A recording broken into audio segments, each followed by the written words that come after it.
प्राचीन भारतीय राजनीतिक चिंतन जो है, वो बहुत ही अद्भुत है और बड़े दुःख की बात है कि अपने विषय के अध्ययन के दौरान हमें इनिशियल पीरियड पे इसकी महानता का ज्ञान नहीं था या उस लेवल से इसके महत्व को देखा नहीं जाता और हमारी जो थॉट में विशेषकर वेस्टर्न थॉट की डोमिनेंस रहती है हमारे सिलेबस में, बायसनेस रहती है वेस्टर्न थॉट की और एंशिएंट ग्रीक थॉट को बड़ा हम चेरिश करते हैं पॉलिटिकल एस्पेक्ट से भी। परंतु यदि हम देखें तो भारत के कॉन्टेक्स्ट में कौटिल्य तो एक अंतिम एक महान महान विचारक में से एक है जो राजनीतिक संदर्भ से यदि हम उसको देखें, परंतु उससे पहले भी और कुछ लोगों ने उसके ऊपर भी भाष्य लिखे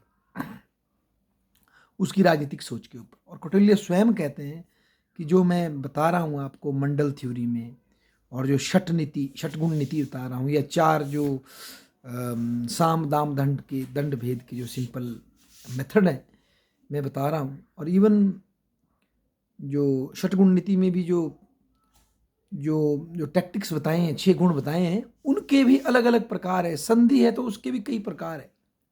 बहुत ही गहराई में जाकर और कॉन्टेक्स्ट के हिसाब से अपनी मॉडलिंग कौटिल्य ने की है। और कौटिल्य का ये मानना है, बल्कि उनसे पहले जो बृहस्पति संहिता या नारद संहिता और इस तरह का एक लॉन्ग ट्रेडिशन हमारे देश में चला आ रहा है कि ये जो चिंतन है बड़ी पहले से चला आ रहा है।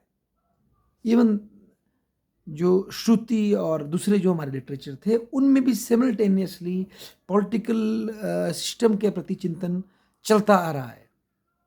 एक कंटिन्यूस स्कूल है। ऐसा नहीं है कि कौटिल्य एक लीडिंग लाइट आया और काम खत्म हो गया। नहीं भाई, उससे पहले बृहस्पति संहिता भी लिखती है इस विषय में, नारद संहिता लिखती है और भी कई पुस्तकों में ये जो चिंतन है, मंडल थ्योरी जो इंटरनेशनल रिलेशन के संदर्भ में जो दी गई है, और षटगुण नीति जो राजा के लिए दी गई है, और राज्य के जो 7 तत्व दिए हैं, ये इनकी व्याख्या बड़ी पहले से चली आ रही है। इसका जिक्र बुद्धिस्ट लिटरेचर में भी मिलता है।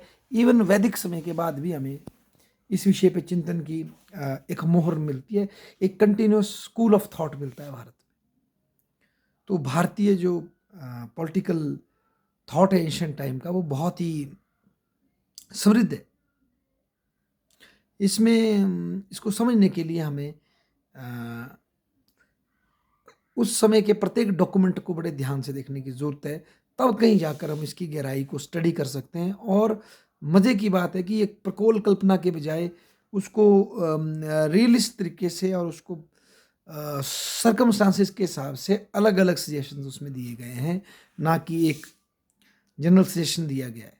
ये बहुत गहराई की बात है। तो भारतीय एंशिएंट जो पॉलिटिकल चिंतन है वो बहुत ही गहरा है, और दुर्भाग्य की बात है कि अभी तक हम इसको उतना समझ नहीं पाए। परंतु हम देखेंगे जैसे समय बीत रहा है और अधिक हमारे इसके प्रति जो अंडरस्टैंडिंग है और इसकी जो महत्व है, ये और बढ़ने वाला है आने वाले समय में। धन्यवाद।